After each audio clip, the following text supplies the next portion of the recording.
6월 25일 목요일 시편 129편 1절부터 8절까지의 말씀입니다. 오늘 하나님께서 주시는 말씀을 통하여 민족의 아픔이 치유되고 삶에 지친 영과 육이 위로받고 새 힘을 얻게 되기를 예수님의 이름으로 축복합니다. 여러분은 교회에 올 때 어떤 마음으로 나오십니까? 시편 129편의 표제가 성전에 오르며 부르는 노래라고 되어 있어요. 구약에서 성전에 올라가는 것은 거룩하신 하나님을 만나러 가는 것입니다. 성전에 올라가는 노래들은 하나님을 가까이 만나러 가는 하나님의 백성들은 어떤 신앙, 어떤 마음과 어떤 삶의 자세를 가져야 하는가를 잘 가르쳐 줍니다. 시편 129편은 지나온 하나님의 백성들의 역사를 생각하게 합니다. 하나님 백성들의 역사는 곧 하나님의 일하심의 역사입니다. 하나님의 그 위대한 역사, 하나님의 크신 일들을 보면서 하나님을 생각하도록 하고 그 하나님을 이 땅에서 살아가는 모든 하나님의 백성들이 의지하도록 합니다. 하나님께 나아가는 사람은 이런 신앙의 자세, 태도가 있어야 하겠지요. 본문은 두 부분으로 나눌 수 있는데요. 먼저 1절부터 4절까지의 말씀을 통하여 이스라엘의 과거의 역사를 생각하도록 합니다. 회상이지요. 과거의 역사를 통해서 하나님께서 행하신 위대한 일을 깨닫도록 합니다. 두 번째 5절부터 8절까지의 말씀을 통하여 하나님께서 하나님의 백성을 대적하는 자들을 물리치심을 노래하고 있습니다. 노래는 하나님의 역사입니다. 신학이 있습니다. 하나님을 생각하게 하지요. 이것은 하나님의 백성들이 하나님의 보호를 확신하게 합니다. 먼저 1절부터 4절까지의 말씀을 함께 읽어보겠습니다. 이스라엘은 말할 것이다. 그들은 내 어린 시절부터 나를 여러 번 억압했습니다. 그들이 내 어린 시절부터 여러 번 나를 억압했지만 나를 이기지는 못했습니다. 밭을 가는 사람들이 내 등을 갈아 길게 고랑을 만들었습니다. 그러나 여호와께서는 의로우신 분이시라 그분이 악인들의 줄을 끊어 주셨습니다. 이스라엘은 너무도 어렵고 힘들고 고통, 고난 가운데 있었습니다. 이스라엘은 어릴 때부터 대적들에게 여러 번 억압받고 괴롭힘을 당했으나 이기지 못했습니다. 이스라엘 구원 역사를 마치 개인의 인생사처럼 표현하고 있지요. 본문의 어린 시절은 대체로 이스라엘의 초창기, 이스라엘 역사가 시작할 때입니다. 출애굽과 광야 시대를 말하는 것이겠지요. 대적들은 구체적으로 언급되지는 않았지만 이스라엘은 이집트에서 억압을 받았고 광야에서 여러 차례 습격을 받았고 가나안 땅에서 많은 공격을 받았습니다. 하지만 이스라엘은 다른 민족으로부터 수없이 많은 공격과 억압을 받는 고난의 역사였지만 멸망되지 않았습니다. 사실 이스라엘 백성들이 고난을 많이 당한 것은 하나님이 약하시기 때문이 아니라 이스라엘 백성들이 하나님 앞에서 하나님의 말씀대로 바로 살지 못했기 때문이지요. 우상을 숭배하고 교만하고 자신들이 살고 싶은 대로 살 때 그들에게 큰 고난이 따랐습니다. 그러나 이런 고난이 있었지만 하나님의 손길은 그들을 놓지 않았습니다. 대적들이 이기지 못하도록 하셨습니다.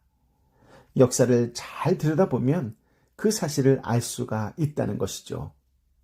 시편 124편에서는 대적들 원수를 홍수, 급류 그리고 사냥꾼에 비유했는데 오늘 129편에서는 밭 가는 농부에 비유합니다.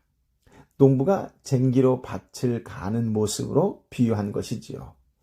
농부가 쟁기로 밭을 갈면 고랑이 생깁니다. 그런데 오늘 본문은 인간의 몸에 쟁기질을 한 것입니다. 이스라엘 백성들이 이집트의 노예 생활이나 바벨론 포로 시기에 몸에 채찍을 맞곤 하였습니다. 그러면 몸에 쟁기질을 당한 것처럼 자국이 남았지요. 엄청난 고통과 고난 그리고 상처의 역사입니다. 이런 대적들의 억압이 이스라엘의 역사 속에 계속 존재했었지요. 그런데 시인은 그 고난과 고통과 상처의 역사 속에서 의로우신 하나님께서 악인들의 줄을 끊어주셨다고 노래합니다. 악인들의 줄이 끊어지는 데서 하나님의 의로우심이 드러납니다. 하나님의 의로우심은 언약 백성을 구원하고 원수들을 심판하는 것으로 나타나지요. 하나님은 이스라엘을 구하기 위해 대적들의 줄을 끊었습니다. 농부가 쟁기로 밭을 갈 때 소의 멍에를 씌워 그 멍에의 줄로 쟁기를 연결하여 밭을 갑니다. 만일 그 멍에의 줄을 끊어버린다면 소와 쟁기가 분리되어 밭을 갈 수가 없는 것이지요. 그처럼 하나님께서 대적들이 압제하지 못하도록, 억압하지 못하도록 그들을 파멸시켰습니다. 이스라엘은 대적자들에게 고난, 고통 가운데 억압을 당했습니다. 그러나 대적자들, 악인들, 원수들은 심판으로 멸망당했습니다. 억압을 당한 것과 멸망당한 것은 다릅니다. 교회 또한 마찬가지이지요. 교회는 발생 초기부터 괴롭힘을 당했습니다.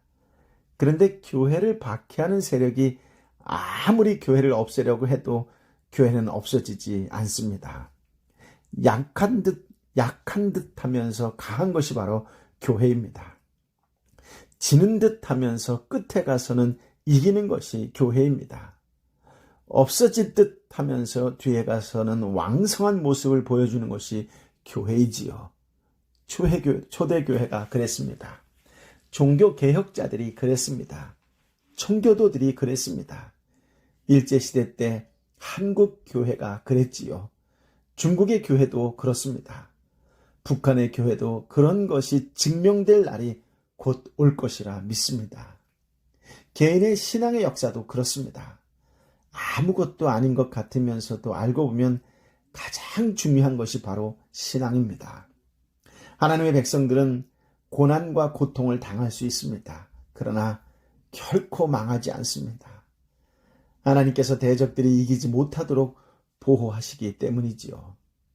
하나님께서 언약 백성인 이스라엘을 구원하신 것에 대한 회상 장면을 지금까지 살펴보았습니다. 하나님은 의로우신 분이시므로 당신의 백성을 결코 위험 가운데 홀로 내버려 두지 않으십니다. 대적들의 악함을 결코 방관하지 않으십니다. 본문의 대적이라는 단어를 보면서 많은 생각을 하게 되었습니다. 살아온 여정을 돌아보면 이유 없이 나를 힘들게 한 사람이 있습니다. 물론 이유가 있어서 힘들게 한 사람도 있었습니다. 용서하기 힘든 상처를 남긴 사람도 있습니다.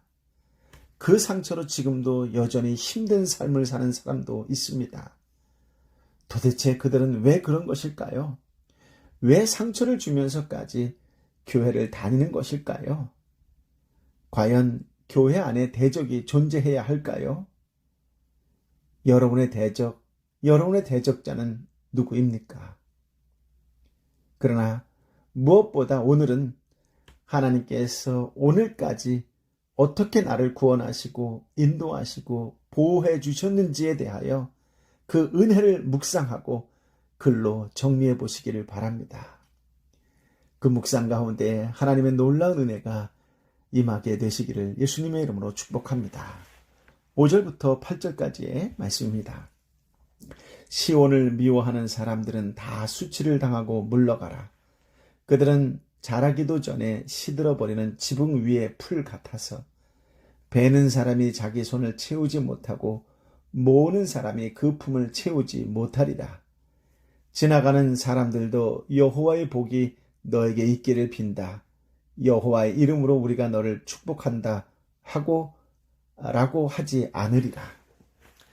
시온은 하나님의 백성의 공동체입니다.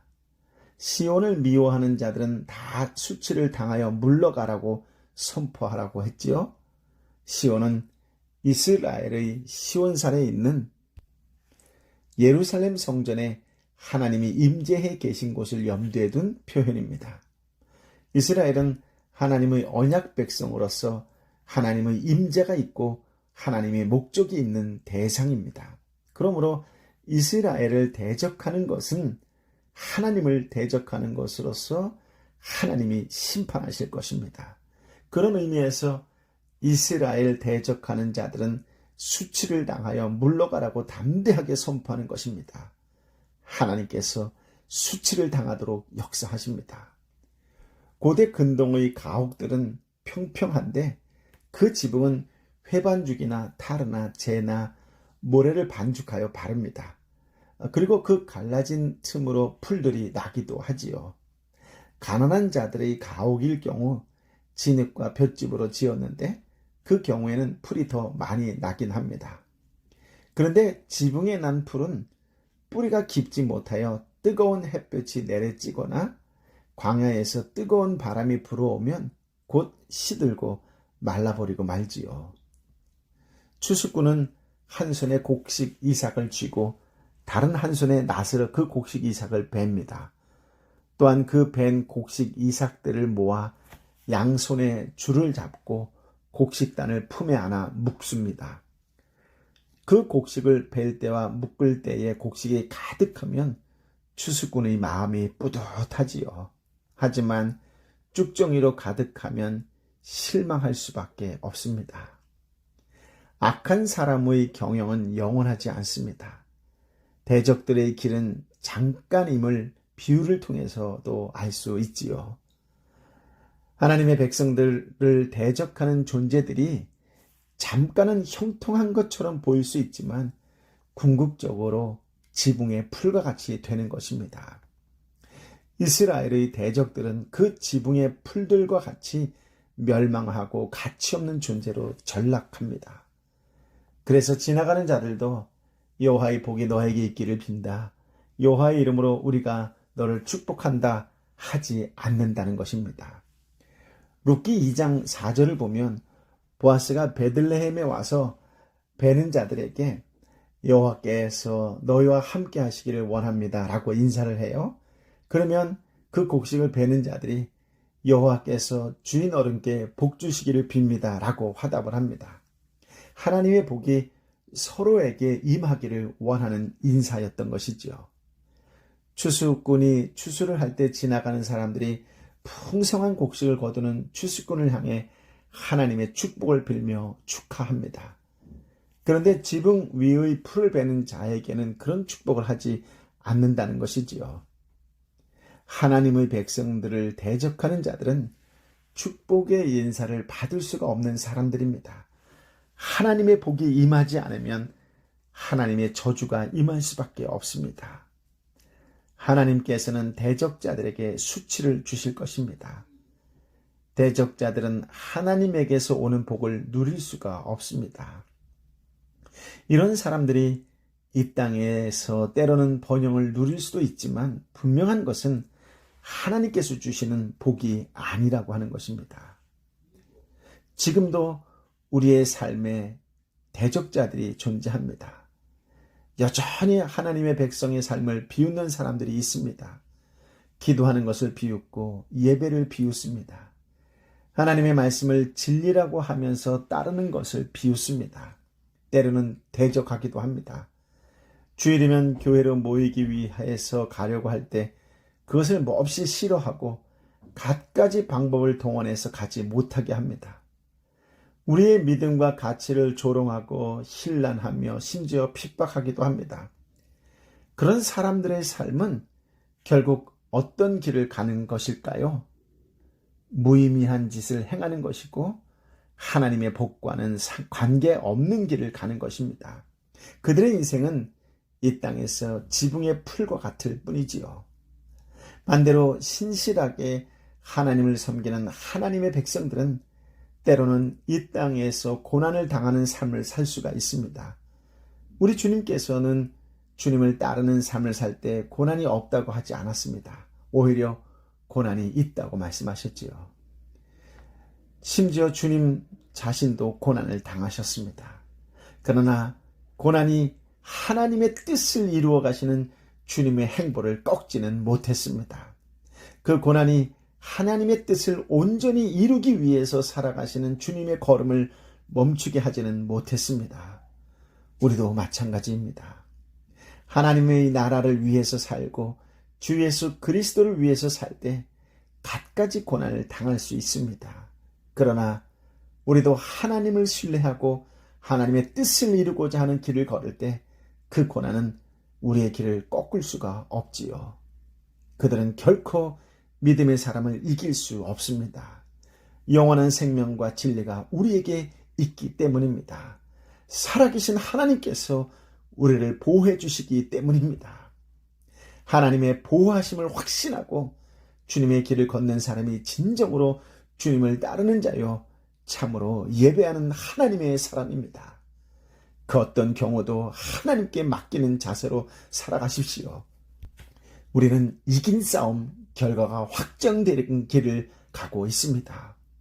오늘도 어떤 상황과 환경에서도 좌절하지 말고 담대하게 우리에게 주어진 삶을 최선을 다해 살아가시기를 바랍니다.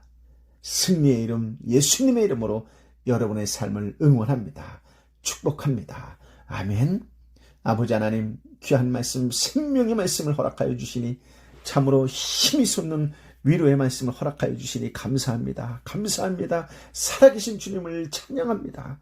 이 시간 간절한 마음으로 기도하고 또 기도하오니 아버지 하나님, 육신의 연약함으로 지쳐있는 내 사랑하는 형제와 자매를 불쌍히 여겨주옵시고 다시 그들에게 말씀하여 주시옵소서. 너는 이긴 싸움 결과가 확정된 길을 가고 있다. 나에게 모든 것을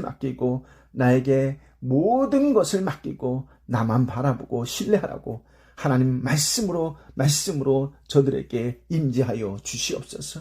그래서 아프고 힘들고 지쳐있는 육신이 연약한 자들이 새 힘을 얻고 다시 할렐루야 주님을 찬양하고 심지어 손뼉치며 찬양할 수 있는 새 힘을 허락하여 주옵소서. 그렇게 찬양하며 나아가는 하나님의 사람들로 세워 주시옵소서. 일어나게 하여 주옵소서. 오 성령이여 임하여 주옵소서. 예수의 이름으로 담대히 선포하며 나아가게 하여 주옵소서.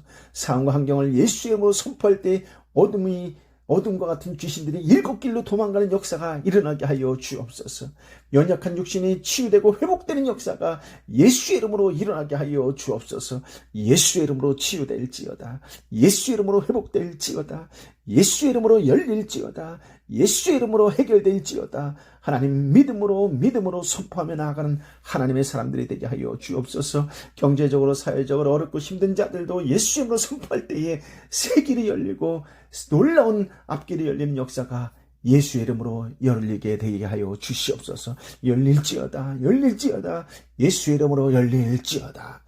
이제는 길이요 진리요 생명 되신 우리 주님 예수 그리스도의 은혜와 아버지 하나님의 크고도 놀라우신 사랑과 성령 하나님의 위로 역사 교통 충만하시니 오늘도 어떠한 상황과 환경이 있다 할지라도 좌절하지 않고 담대하게 주어진 말씀을 붙들고 승리의 이름 예수의 이름으로 살겠노라고 결단하는 하나님의 사람들 한 사람 한 사람 머리 위에 예수의 이름으로 목 놓아 부르짖으며 통곡하며 애통하며 함께 기도하는 가정과 직장과 열방의 선교사님과 선교지 위에 영원토록 함께하여 주옵기를 간절히 축원하옵나이다. 아멘.